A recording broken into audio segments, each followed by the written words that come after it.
Malaysia masa tu tahun 2000, dan 2000, 2001, 2002 something like that lah.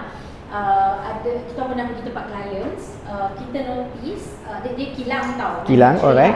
Manufacturing company. So dia punya logistik area, kita masuk dekat logistik area lah masa tu.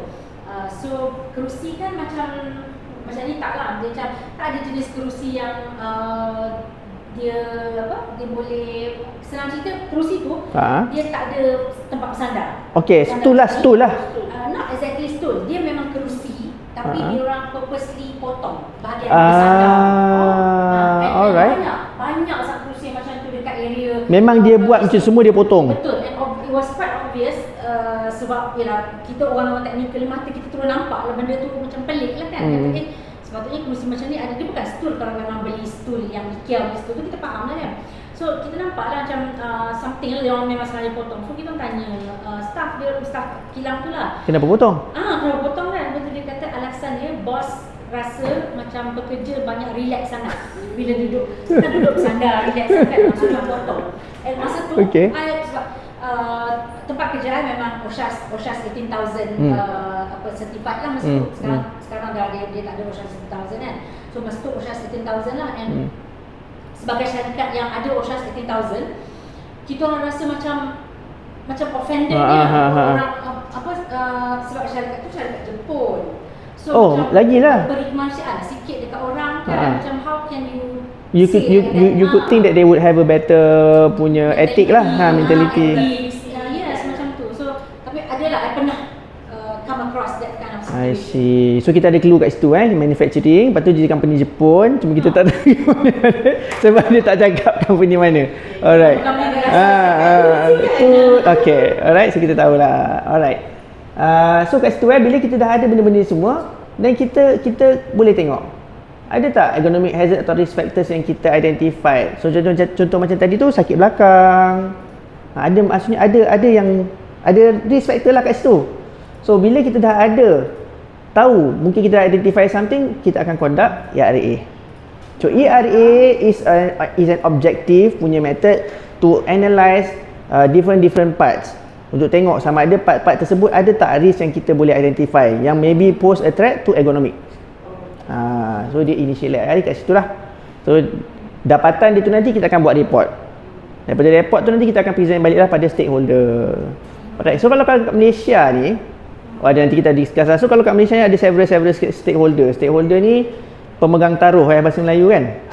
Pemegang taruh ni kat Malaysia ni ada beberapa. Pertama, company lah sebagai employer. Kedua, mungkin insurers. Kalau company tersebut macam tuan-tuan dan puan-puan pun kat sini, mungkin ada insurans yang diambil oleh syarikat kan. Group term ke apa benda dia pakai untuk medical card dan sebagainya, dia pun pemegang taruh juga, because your health and well-being is of their business. Kalau kata korang banyak masuk hospital, dia orang lah yang nak kena bayar sebab dia insuring for you kan. Right? And you yourself as well lah. Okay. Alright, so macam mana kalau kata ini kita discuss roughly, macam mana kita nak buat data collection untuk kita punya risk assessment. So in what way can we gather our information? So pertama, observation, or kita boleh buat interview, atau kita boleh buat measurement. Alright. So kalau kata kat sini saya tak nak go into details too much lah, tapi nanti bila kita tengok nanti in our next modules, kita akan tengok exactly how, especially untuk yang ketiga ni, measurement, how we can use specific measurement against norms, practices, untuk dapatkan contoh lah. Saya bagi contoh yang simple lah, nanti yang tu kita bagi detail. Contoh, hallway. Berapa lebar sepatutnya hallway yang kita perlukan? Boleh 1 meter je ke? Kena 1.5 meter ke dia ada ukuran yang standard yang kita kena follow supaya sesuai dengan tempat pekerjaan tersebut. Dia ada measurement dia. Okay, yang atas ni simple, observation and interview. Kita boleh observe tempat bekerja tersebut. So given kalau ikut modul sebelum ni, kita dah tengok ada certain kriteria untuk menjadikan pekerjaan tersebut sesuai. Contoh penggunaan perabot yang sesuai.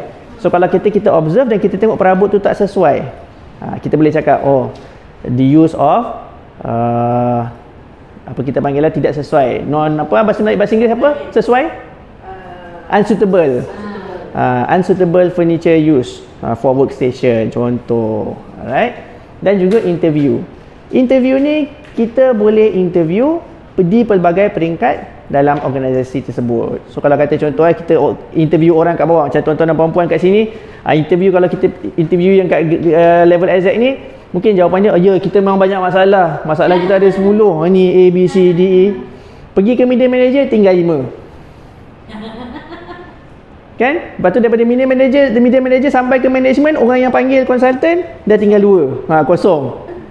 Terus tak ada masalah. So it is worthwhile to interview, identify this different level within the organisation, and kalau boleh tangkap, kita interview dia. To actually tengok apa yang dia kata, or what they have to say about the risk that they have within the organisation. Biasalah.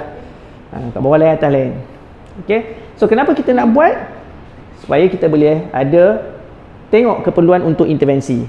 Sama ada intervensi ni, itu perkataan canggih lah. So perkataan simple ni kita kata untuk decide sama ada kita nak ubah ke tak, nak bagi solution, nak recommend solution ke tak kepada syarikat. Contoh kalau macam tuan-tuan lah, sekarang hari ni pakai kerusi non-adjustable kan.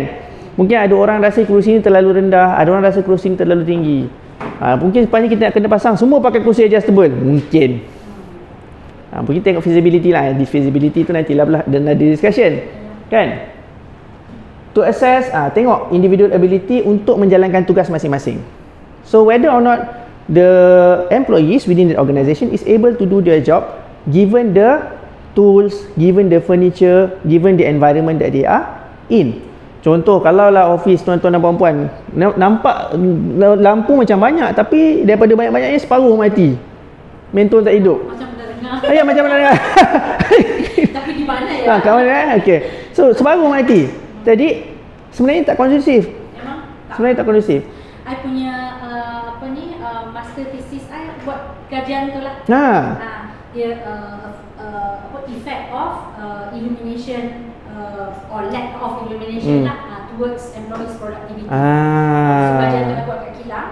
So nak buktikan bahawa kalau exactly that the problem statement is that ada company yang tak maintain, maintenance macam ni lah, macam lampu ada yang mati lepas so it actually affect, especially kalau di manufacturing, macam berapa diorang kat productivity Kilang memang diorang akan kira betul-betul. Memang sebab nak tengok output kan sangat major dan memang sangat sensitif. Kalau dia go down by 0.5% pun management akan sepatutnya bising, sebab tentu akan translate kepada duit. Betul.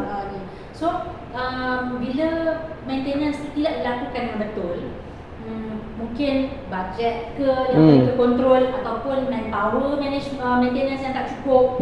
Macam sebab Kilang besar kan. Betul. So memang betul kalau nak tukar lampu, dia memang kena buat komprehensif, sebab Kilang biasanya dia akan buat 24 hours, dia akan jalan 24 hours.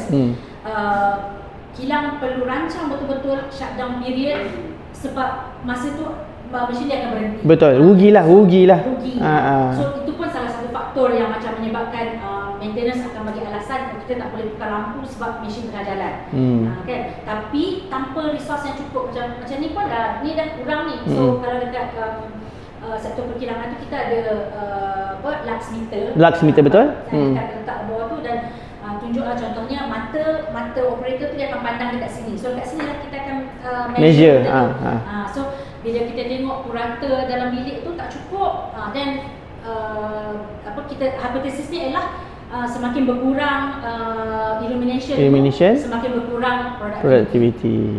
So actually betul lah, cuma kajian tu kajian peringkat master lah, so dia tidaklah begitu mendalam. Macam tu. Dan taklah provide intervention pun tak ada lah, tak ada provide solution lah. Not until that point. Yes, not until that point lah. Faham? Master I pun I buat master coursework. So berapa credit hour je kan, berapa bulan je untuk buat kajian tu kan. Tapi pada I memang patut kena prove something lah. Kita pula walaupun sebagai pensyarah, kita pun memerlukan juga lah.